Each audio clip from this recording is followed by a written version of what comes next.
সবাইকে আসসালামু আলাইকুম। কেমন আছেন সবাই? আচ্ছা, আমিও ভালো আছি। কিন্তু ভালো আছি মানে কীরকম জানেন, আমি অন্যান্যবার ড্যাফোডিল ইউনিভার্সিটির টিম আসলে আমি মোটামুটি চেষ্টা করতাম কিছু না কিছু সময় ভিজিটকালীন সময়ে দেওয়ার জন্য, কিন্তু এবার অত্যন্ত দুঃখিত আমি পারিনি আর কি। তো সেই না পারার বেদনাটা, না পারার কষ্টটা ইনশাল্লাহ কেটে যাবে, কারণ আপনাদের সামনে আমি এমন একজনকে হাজির করতে পেরেছি এবং যিনি আপনাদের উদ্দেশ্যে কথা বলবে। এবং আপনারা উনি সম্পর্কে আগে একটু বলি, সেটা হচ্ছে উনি নাম হচ্ছে ইন্দ্রজিৎ লাহিড়ী। তো উনি IIM, এই IIM এর অর্থ কে কে জানে? কে বলছিলেন? Indian institute of management. Management, আচ্ছা গুড। এটার র্যাঙ্কিং কেমন কোনো আইডিয়া আছে আপনাদের? নাই? কেউ বলতে পারবে? ইন্ডিয়াতে 1 নম্বর হইল না তো। আমাদের যেটা, আমাদের বাংলাদেশে যেটা MBA-তে বা BBA-তে ভালো করে, সেই ইনস্টিটিউটের নাম কি? আইবিএ। IBA এর অর্থ কি? Institute of business administration. Okay, so এটা কোথায়? এটা হচ্ছে বাংলাদেশের 3টে ইউনিভার্সিটিতে আছে, ঢাকা ইউনিভার্সিটি, আঙ্গিরনগর আর রাজশাহী ইউনিভার্সিটি। সবচেয়ে ভালো কোনটা? ঢাকা ইউনিভার্সিটি। আচ্ছা ঠিক আছে।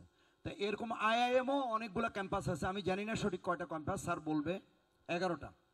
তো স্যার ওখানে সবচেয়ে বেস্ট যেটা, সেটা হচ্ছে IIM আহমেদাবাদ, মানে যেটা গুজরাটে। সেখান থেকে স্যার তার MBA-টা কমপ্লিট করছে। তো আপনিও পড়ছেন আহমেদাবাদ থেকে? ও গ্রেট, দুইজন। আমরা সবাই একটা হাততালি দিই করো জোরে। গ্রেট, আমি জানতাম না যে দিদার স্যার ওখান থেকে পাস করছে। তো এটা সত্যি আমাদের জন্য অত্যন্ত আনন্দের বিষয়। আমার আমার হচ্ছে 3টা প্ল্যাটফর্ম আছে। লাইক আমি হচ্ছে কোডিং করি ACC লেভেল থেকে, আমার হচ্ছে প্রোগ্রামিং জানা আছে। সো একটা হচ্ছে আমার টিম আছে, যেটাতে হচ্ছে আমরা একটা প্ল্যাটফর্ম দাঁড় করানোর ট্রাই করতেছি। আর আমার আরো 2টা সেক্টর আছে, যেটা হচ্ছে আপনার শুজ, আমরা শুজ তৈরি করি নিজেদের ম্যানুফ্যাকচার, এটা আমারই।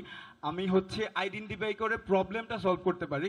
লাইক এখন মার্কেটে কোন প্রোডাক্টটা প্রয়োজন আমি এটা আইডেন্টিফাই করতে পারি, বাট এখানে আমার 3টা সেক্টরে চলে যেতে হচ্ছে। সো আমি এখন কোন সেক্টরে থাকবো এটা বুঝতেছি না। আপনাকে আবার একটু জানতে চাই যে শুজের ব্যবসাটা, ফ্যাক্টরিটা কোথায় করছেন? স্যার এটা হচ্ছে পুরান ঢাকাতে। পুরান ঢাকাতে কতজন ওয়ার্কার আছে? ওখানে হচ্ছে আমরা আমাদের জাস্ট হচ্ছে ওনাদের ফ্যাক্টরি থেকে আমরা কাজ করিয়ে নেই। আচ্ছা, এটা টোল ম্যানুফ্যাকচারিং বলে। জি স্যার। হ্যাঁ, সোর্সিং, ডিজাইনিংটা আমাদের এবং হচ্ছে সবকিছুই আমাদের, জাস্ট হচ্ছে ওনারা ম্যানুফ্যাকচার। আপনারা কি ম্যাটেরিয়ালও দিয়ে দিচ্ছেন? জি স্যার, অল। আচ্ছা, ডিজাইন আপনারাই প্রোভাইড করতেছেন। Sir, all. Very good. উনির জন্য একটা হাততালি। স্টুডেন্ট অবস্থার মধ্যে কিছু একটা করে ফেলতেছে। আমি গত অনুষ্ঠানটাতে ড্যাফোডিলে গেলাম, যে ছেলেটা আমাদেরকে ঝুড়ি টুরি বানিয়ে দেখালো, এবং সে কত কোটি টাকার ব্যবসা করছিল? 1,20,00,000 1 বছরে ব্যবসা করছিল। ওইটা কোন সেমিস্টারের ছেলে ছিল আমি ভুলি? 7 সেমিস্টারের ছেলে। তো উনি ফার্স্ট সেমিস্টারও যে কাজটা শুরু করছে, আপনার কাছে এখন মনে হবে এটা খুব ছোট, কিন্তু আমি আমার দৃষ্টিভঙ্গি থেকে, আমার অভিজ্ঞতা থেকে দেখে আসছি, ইটস এ, মানে আমি কি বলবো, এর মধ্যেই আগামী দিনটা লুকায় আছে। এর চেয়ে বেশি কিছু উনির ভিতরেই।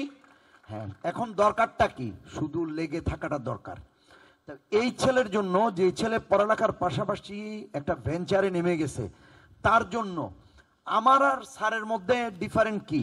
উনিও কিন্তু একটা কোম্পানি চালাচ্ছে, আমিও একটা কোম্পানি চালাচ্ছি। আর আমি যেটা হচ্ছে, আমি পড়ালেখায় দুর্বল। আমাদের সব এন্টারপ্রেনাররা কিন্তু পড়ালেখায় দুর্বল, আর স্যাররা কিন্তু পড়ালেখায় অনেক বেশি শক্ত। উনিরা জানে বিজনেস অ্যাডমিনিস্ট্রেশন, আমরা জানি বিজনেস ইনিশিয়েটিভ। আমি কি বুঝাইতে পারছি? স্যার আমার প্রথম কোশ্চেন অ্যান্সারটা। আচ্ছা, প্রথম কোশ্চেনটার উত্তর আসলে অনেক লম্বা হবে, আর সেই জার্নিগুলো আমরা সবাই জানি। আসলে এন্টারপ্রেনারশিপ, আমি এসব বললে আবার এটা অনেক ছেলে পেলে হতাশ হয়ে পালাবে কিনা, সেটা বলেছিলাম যে আপনাকে একটা ভালো কবিতাও যদি লিখতে হয়, আমাদের এই বিল্ডিংটা যিনি আর্কিটেক্ট ছিলেন, তার একটা বিখ্যাত উক্তি আছে, যেটা আমাকে সব সময় আমার যে রিদম, আমার যে বিট, সেটার সাথে ম্যাচ করে। সেটা কি ছিল? তিনি যখন কাজ করতে বসতেন এক নাগারে 2-3 দিন নির্ঘুম। তিনি যখন ড্রয়িং করতে বসতেন এক নাগারে, মানে 72 ঘন্টা পর্যন্ত উনি আমি ওকে জাগতে দেখছি। হ্যাঁ, বিকজ ওর তখন একটা প্যাশন তৈরি হয় এই ড্রয়িংটা করাতে, ড্রয়িংটা। তা আমি একদিন তার সাথে ছিলাম, পয়লা বৈশাখ, ইট ওয়াজ পয়লা বৈশাখ, বন্ধের দিন, তার অফিসে ছিলাম। আমি সকাল 10টায় গেছি, রাত্রে 4টায় এসেছি, ভোর 4টায় আমি ওখান থেকে বেরিয়েছি। কারণ সে কথা বলতে থাকে, সে গান শুনতে থাকে, সে বিভিন্ন ওয়েবসাইট দেখতে থাকে, পৃথিবীর বিভিন্ন ডিজাইন দেখতে থাকে, কতক্ষণ চিন্তা করতে থাকে। হ্যাঁ, কাজটা মানে কন্টিনিউয়াস কাজ করতে হয় না, কাজের মধ্যে দিয়ে সে আইডিয়া জেনারেশন।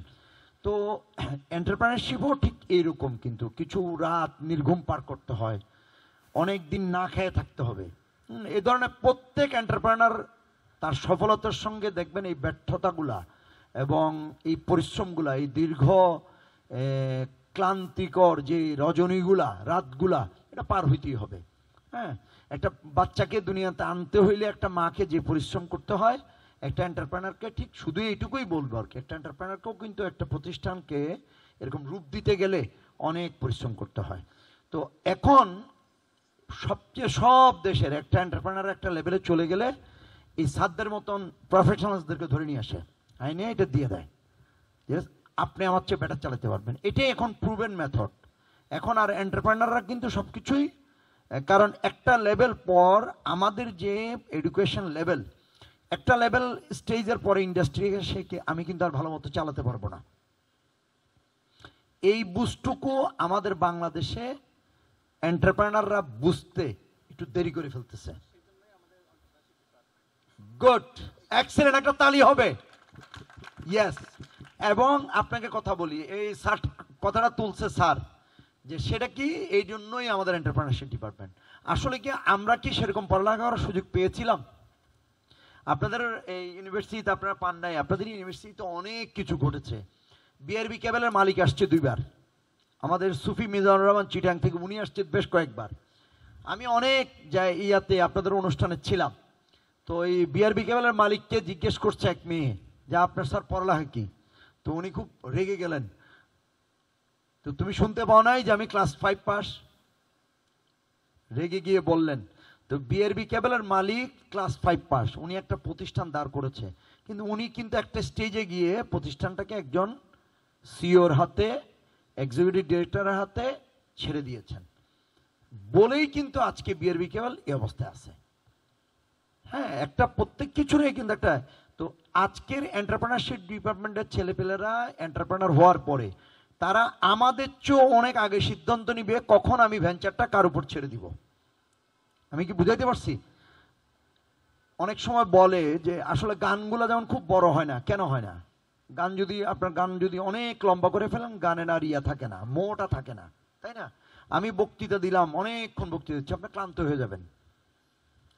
তো বক্তৃতাটা কোন জায়গায় থামাইতে হবে এটা জানতে হয়। ঠিক প্রতিষ্ঠানটাকে, এই ভেঞ্চারটাকে কোন সময় একটি যোগ্য লোকের হাতে তুলে দিতে পারা, এইটা জানা এবং এটা বোঝাটাও একটা বড় উদ্যোক্তার একটা বড় কাজ।